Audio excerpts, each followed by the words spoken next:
Olá, que Deus abençoe vocês, no nome do Senhor Jesus Cristo. Vamos dar continuidade, então, ao nosso estudo bíblico. Você pode abrir a sua Bíblia aí agora. É muito importante que você tenha a Bíblia na mão e possa acompanhar o texto sagrado. E pedindo ao Espírito Santo que nos ilumine, podamos compreender, então, o pensamento de Deus, né? A palavra de Deus, a vontade de Deus para a nossa vida. Então abra aí a sua Bíblia no livro de Gálatas. Estamos estudando agora o livro de Gálatas, que foi escrito pelo apóstolo Paulo, cheio do Espírito Santo, guiado pelo Espírito Santo para nos iluminar, né? Então, Gálatas, capítulo 3, vamos ler a partir do versículo 15. Gálatas 3, 15. Antes de ler, melhor dizendo, vamos orar e pedir ao Espírito Santo. Meu Pai, no nome do Senhor Jesus Cristo, nós te adoramos, te glorificamos e te exaltamos. E te pedimos a tua misericórdia, a tua compaixão, perdoa os nossos pecados, as nossas falhas, os nossos erros. Tira de nós o que não presta, o que não te agrada, o que não provém de ti. E venha falar conosco através da tua palavra, meu Pai. Venha nos iluminar, venha nos transformar, nos renovar, nos fortalecer, nos edificar, nos mostrar a verdade, meu Pai. Que a verdade só vem da tua palavra santa e pura. Então consagra, abençoa este vídeo, essa gravação, desde já repreenda Satanás e seus demônios, e faça com que esse vídeo chegue, meu Deus, ao maior número de pessoas, para que possa ser edificadas e abençoadas através do teu Espírito. Então, abençoa, meu Deus, eu entrego tudo nas tuas mãos, na certeza de que o Senhor já honrou e já abençoe. Desde já te agradeço. Amém. Graças a Deus. Muito bem, então vamos começar aqui a leitura. Gálatas, creio que você já tem aí a Bíblia aberta. Capítulo 3, versículo 15 diz assim, o apóstolo Paulo falando assim: irmãos. Então quem são os irmãos? Todos são nossos irmãos. Claro, estamos falando aqui espiritualmente, né? Irmãos são aqueles que têm a mesma fé, que têm o mesmo princípio que nós, que é a palavra de Deus, né? Então, esses que se converteram ao Senhor Jesus Cristo, que nasceram de novo, são nossos irmãos. E ele se refere à igreja da Galácia dessa forma, né? Irmãos. Fala em termos humanos. Ainda que uma aliança seja meramente humana, uma vez ratificada, ninguém a revoga ou lhe acrescenta coisa alguma. Ora, as promessas foram feitas a Abraão e ao seu descendente. Então você vê aqui, como ele mesmo diz aqui, não diz e aos descendentes no plural, como falando de muitos, porém, como falando de um só, e ao seu descendente, que é Cristo. Então, voltando aqui a ler o versículo 16, ele diz assim, ora, as promessas foram feitas a Abraão e ao seu descendente. Quer dizer, o Senhor Jesus Cristo, por parte carnal, foi descendente de quem? De Abraão, né? A nação de Israel veio de Abraão. Abraão, Isaac e Jacó, que foi chamado depois Israel, gerou os 12 filhos, que se formou as 12 tribos, que se formou a nação de Israel, e Jesus veio da nação de Israel, carnalmente, né? Espiritualmente veio de Deus. Então, Paulo fala aqui que as promessas que foram feitas a Abraão e ao seu descendente, quer dizer, ao Senhor Jesus Cristo, né? E digo isto, Uma aliança já anteriormente confirmada por Deus não pode ser revogada pela lei, que veio 430 anos depois, a ponto de anular a promessa. Então, muitos falavam naquela época que as pessoas tinham que obedecer à lei de Moisés. E que as promessas feitas a Abraão, ou seja, a aliança que Deus fez com Abraão, já fora revogada, já não precisava mais crer nela, que agora vigorava a lei de Moisés. E Paulo explica aqui que não, que a mesma aliança feita a Abraão e ao seu descendente, e sempre serviu e servirá para todos nós. Não foi revogada, ou seja, a lei não foi colocada no lugar das promessas feitas a Abraão. Porque os judaizantes, os falsos apóstolos, falavam que as pessoas eram obrigadas, os cristãos inclusive, a obedecer a lei de Moisés ao pé da letra, quando nem eles obedeciam. Já falamos sobre isso nos vídeos anteriores. E que Paulo estava falando que não, que hoje nós vivemos pela graça, a mesma graça que foi no tempo de Abraão. A mesma promessa, a mesma aliança que foi no tempo de Abraão. Ou seja, sempre houve, sempre a salvação foi concernente à graça. As promessas de Deus, a misericórdia de Deus, nunca foi pela obediência da lei. Os judaizantes falavam que a salvação era pelo cumprimento da lei, que quem não cumprisse a lei, então ia para o inferno, não teria salvação. E Paulo diz que não, que a salvação sempre foi por meio da graça de Deus, como desde de Abraão, né? Desde a época de Abraão. Por isso ele diz aí, no versículo 16, ora, as promessas foram feitas a Abraão e ao seu descendente. Não diz aos descendentes, como falando de muitos, porém, como falando de um só, e ao seu descendente, que é Cristo. E digo isto, uma aliança já anteriormente confirmada por Deus não pode ser revogada pela lei, que veio 430 anos depois. Quer dizer, a lei só veio ser colocada 430 anos depois de Abraão. E que não podia anular a promessa. Porque se a herança provém da lei, já não decorre de promessa, mas foi pela promessa de que Deus a concedeu gratuitamente a Abraão. Então Abraão foi justificado, Abraão foi salvo e os seus descendentes, inclusive na época da lei e na nossa época atual, sempre foi gratuita. Nunca tivemos e nunca vamos necessitar fazer nada ou pagar nada para obter a salvação. A salvação é um presente de Deus.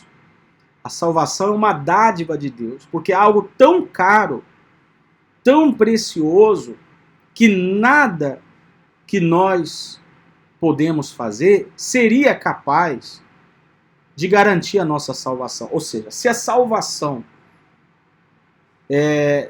fosse dada somente àqueles que tivessem boas obras, então ninguém seria salvo.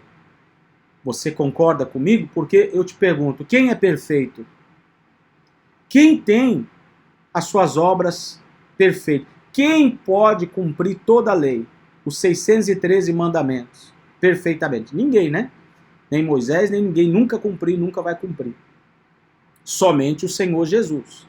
Então, Deus, sabendo que nós somos pecadores, imperfeitos, falhas e não temos condição nenhuma de cumprir todas as leis, então ele teve misericórdia de nós e mandou o seu Filho, Jesus Cristo, perfeito, puro, que cumpriu toda a lei por nós, que através do seu sangue nos perdoou, nos justificou, nos purificou, e nós que cremos no Senhor Jesus seremos salvos, somos salvos e seremos salvos pela graça, pela misericórdia, pelo amor, pela bondade de Deus, não por alguma obra nossa. Porque, repito, se dependesse de alguma obra nossa, né? Por isso que a gente sempre fala que a salvação não se perde. Tem pessoas que falam assim, cuidado que você vai perder a sua salvação. Isso é uma doutrina errada. A salvação não pode ser perdida. Uma vez que Deus te escolheu, uma vez que Ele te fez nascer de novo, te encheu do Espírito Santo, te selou, é impossível você perder a sua salvação. Porque o Espírito Santo que está dentro de você vai te guiar por toda a vida. A obedecer a Deus, a ser fiel a Deus, a andar nos caminhos de Deus, até o fim da sua vida, até a morte. Por isso que a salvação não se perde. Porque se a salvação se perdesse, se alguém, por exemplo, pudesse perder a salvação, então ninguém seria salvo. Porque todos os dias erramos. Todos os dias pecamos, todos os dias falhamos. Então, né? Quem poderia ser salvo? Se a salvação dependesse da nossa perfeição, das nossas boas obras, então ninguém se salvaria. É algo impossível aos homens. A salvação, vou colocar em outras palavras aqui. A salvação é impossível para os homens. Ninguém, por mais que se esforce, pode salvar-se a si mesmo. Somente somos salvos pela graça de Deus, pela misericórdia de Deus, pela bondade de Deus, pelo amor de Deus, pela fé. Quando você crê no Senhor Jesus, se arrepende, pede perdão, crê que Ele derramou o sangue dele na cruz por você, então essa fé te salva. Então somos salvos pela fé no Senhor Jesus. Vamos entrar no céu pela misericórdia de Deus. Jesus é a porta, Jesus é o caminho. Por isso ele diz, eu sou o caminho, a verdade e a vida. Ninguém vai ao Pai senão por mim. Então, nenhuma religião pode te salvar. As religiões são falsas, todas elas. Elas vão falar, faça isso, faça aquilo, seja uma boa pessoa. É muito bonitinho, mas ninguém pode ser perfeito. Nenhuma religião salva. Nenhuma boa obra salva. Nenhuma caridade salva. Você que pensa, eu sou uma boa pessoa, você é pecador. E se dependesse de você, você também iria ao inferno. Então, só há uma maneira de sermos salvos. Só há um caminho. Não é igreja, não é pastor, não é religião, não são boas obras. É o Senhor Jesus. Graças a Ele, graças ao seu sacrifício na cruz, somos salvos e seremos salvos. Por isso a salvação não se perde, né? Uma vez salvo, salvo para sempre. Tem gente que não gosta dessa frase. Uma vez salvo para sempre. Por que os religiosos não gostam dessa frase? Porque eles querem, né? Os falsos profetas querem que você fique ali dependendo deles, debaixo da asinha deles. E eles falam, se você sair debaixo da minha asinha, você vai perder a sua salvação. E assim, eles conseguem escravizar as pessoas. As pessoas ficam com medo. Não, se eu sair da igreja do pastor fulano, se eu sair dessa religião, se eu sair daqui, eu vou perder minha salvação, vou para o inferno. Isso é mentira. Isso são o que eles dizem, para que você fique ali dando dinheiro, para que você fique ali servindo a eles. É um erro gravíssimo, e que você tem que se libertar. Creia no Senhor Jesus Cristo, somente nele.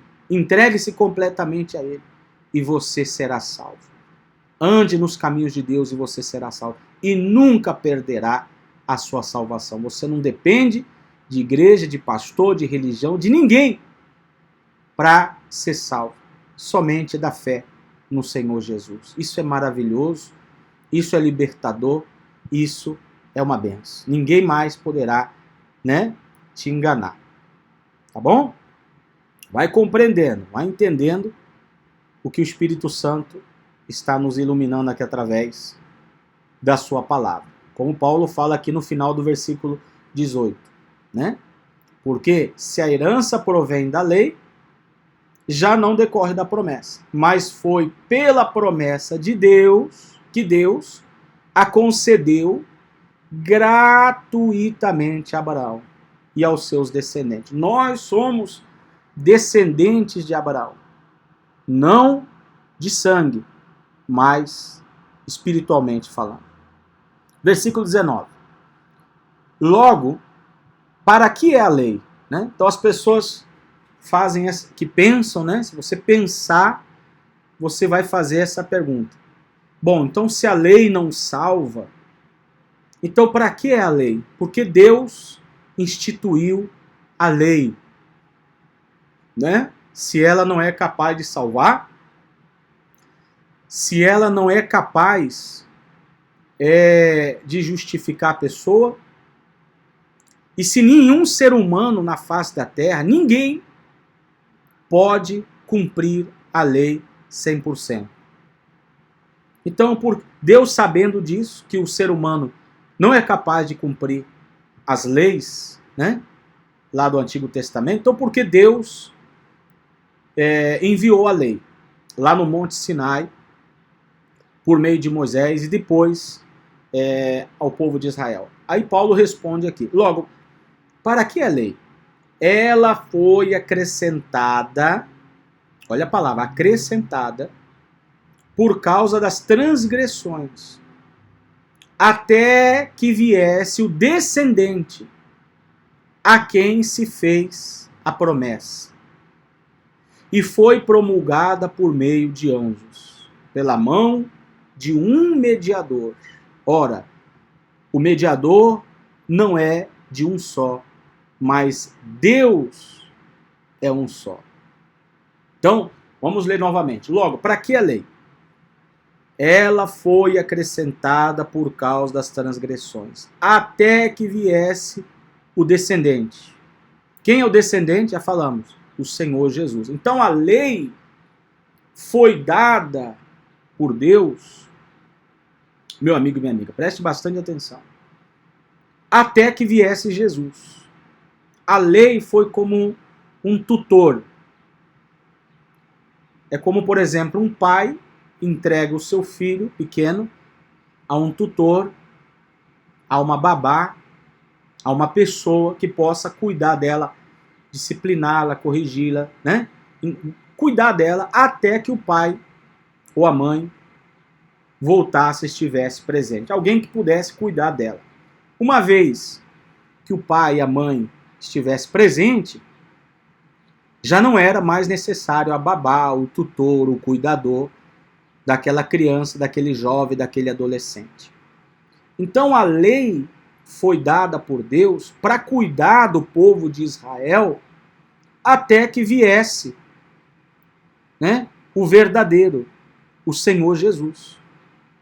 Então, depois que o Senhor Jesus fez o sacrifício na cruz, então nós, ninguém mais, é necessário ficar debaixo do jugo da lei.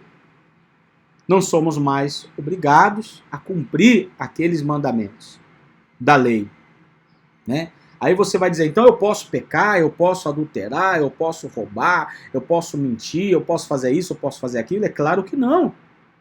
É claro que não. Porque antes da lei, preste atenção no que eu vou te dizer, antes da lei, desde a época de Abraão, de Isaac, a lei veio 430 anos depois, né, de Abraão. Então como que as pessoas viviam antes da lei? Como é que os filhos de Deus, os descendentes de Abraão, viviam antes da lei? Será que eles viviam na prostituição, no adultério, viviam na mentira, no roubo, etc, etc, na idolatria? Claro que não.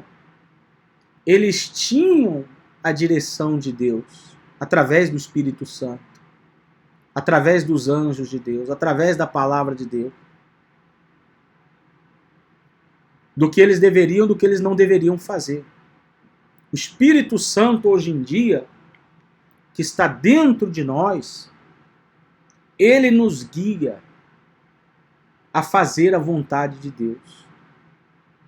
Então, se existe um erro, se existe algo que não agrada a Deus, o próprio Espírito Santo vai falar no meu coração, na minha mente, ó, isso aí está errado.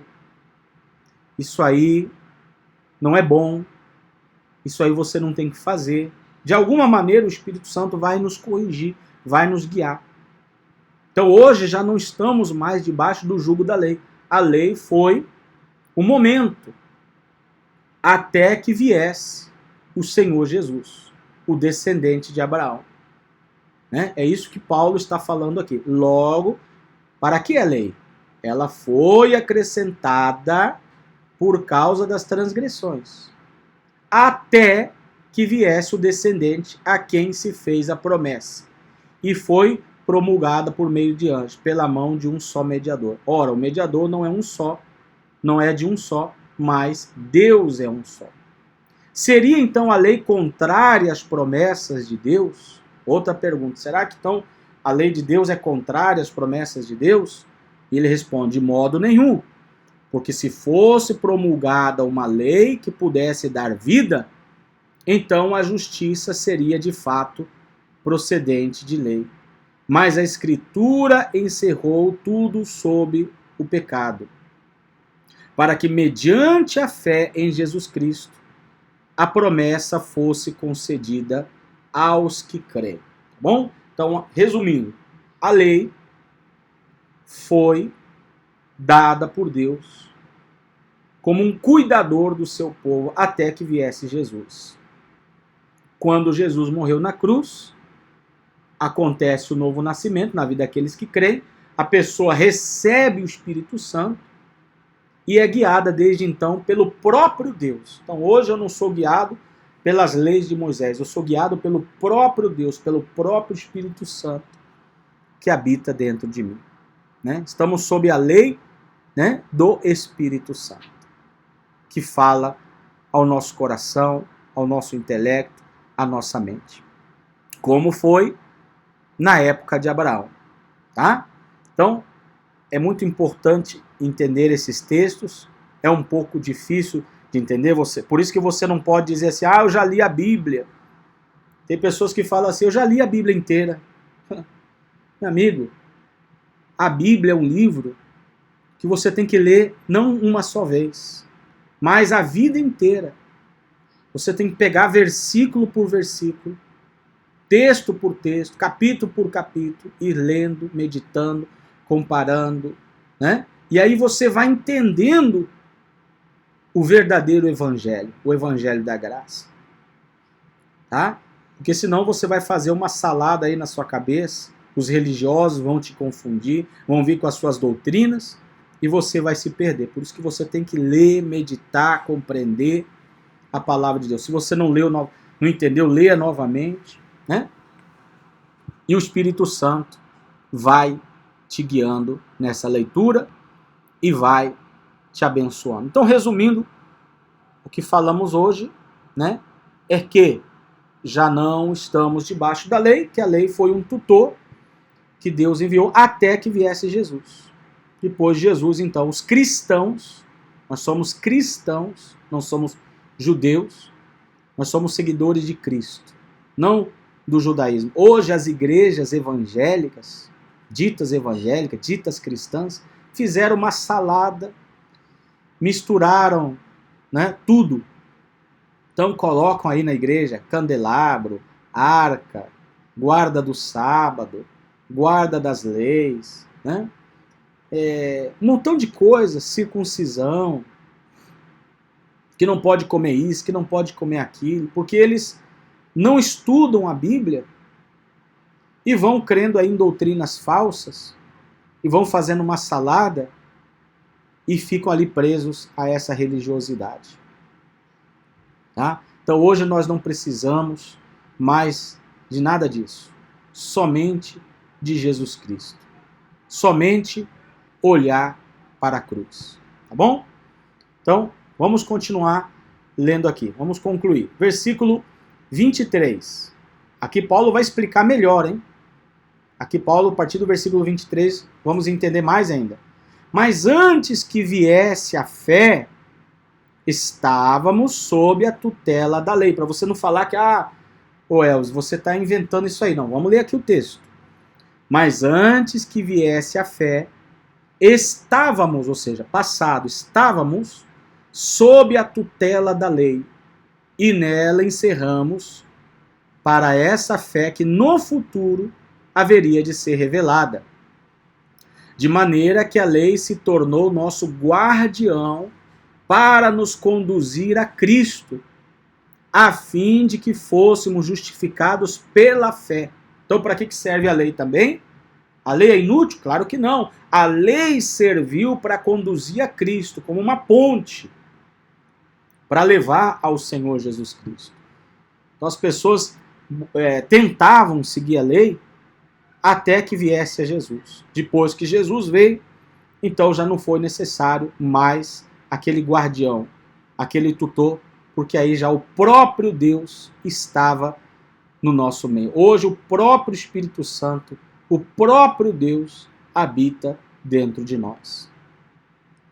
Versículo 25. Mas agora que veio a fé, qual fé? A fé no Senhor Jesus, no sacrifício do Senhor Jesus, já não permanecemos subordinados ao guardião. Marque aí na sua Bíblia.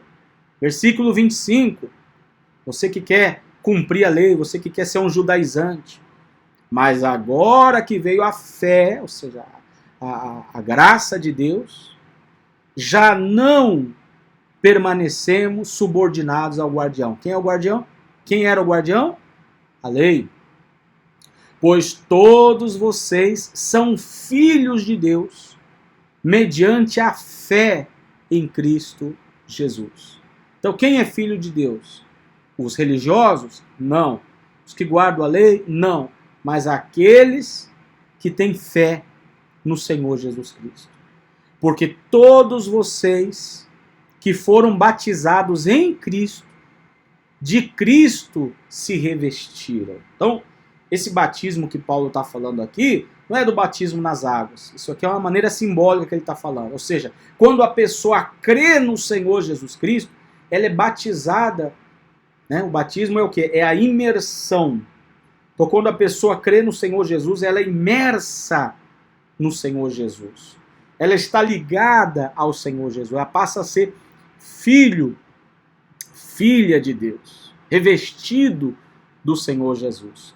Assim sendo, não pode haver judeu nem grego, nem escravo, nem liberto, nem homem, nem mulher, porque todos vocês são um em Cristo Jesus. Então, ele está falando aqui que a gente não tem que seguir a grego, nem a judeu, né?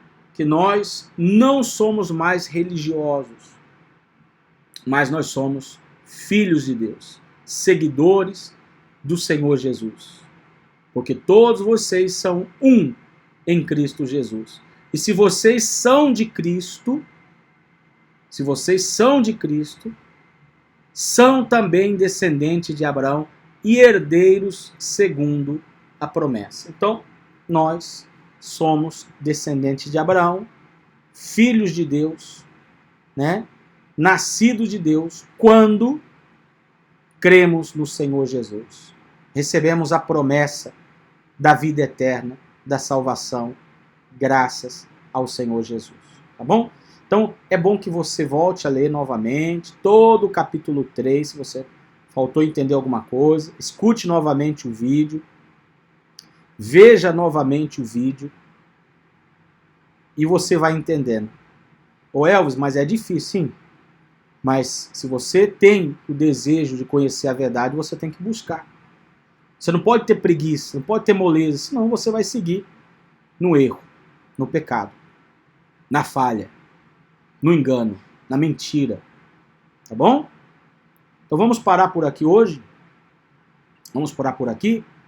E na próxima oportunidade vamos dar continuidade ao estudo do livro de Gálatas. No próximo vídeo já vamos dar início então ao capítulo 4 do livro de Gálatas, tá?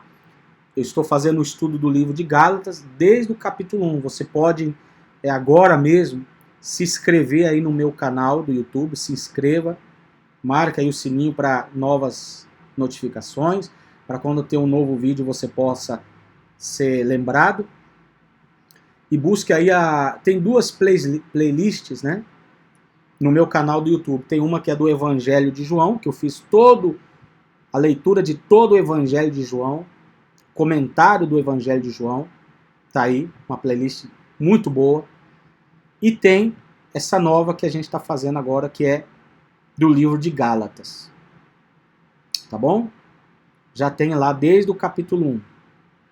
Então, se você puder, seria muito bom você acompanhar todos os vídeos para você entender todo o livro de Gálatas. A Bíblia não pode ser entendida com um só versículo. Você não pode pegar um versículo da Bíblia e inventar uma história com aquele versículo. Não.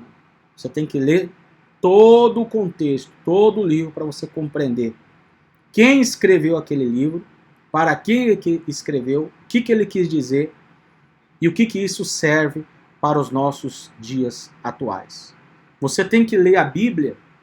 Muitas pessoas perguntam assim, mas como que você lê a Bíblia? Como que eu devo ler a Bíblia? Primeiro você tem que orar e pedir ao Espírito Santo que tire todas as informações. Você já foi à igreja, você já escutou pastor, você está com a sua cabeça cheia de coisa, na verdade? Se esvazia, tira tudo.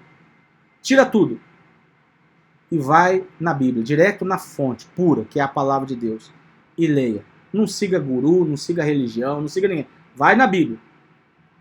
E você vai ver que você vai compreender. O Espírito Santo vai te iluminar. É assim que você deve ler a Bíblia, para não tirar um versículo de contexto, fora de contexto, não é verdade? Como alguns religiosos gostam de fazer, né? Deturpando a palavra de Deus. Isso é um pecado, é um erro gravíssimo.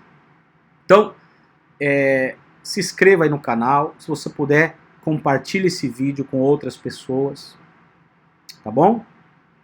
E assim o Espírito Santo vai levando a verdade adiante. Que Deus abençoe a todos vocês, um forte abraço e até o próximo vídeo.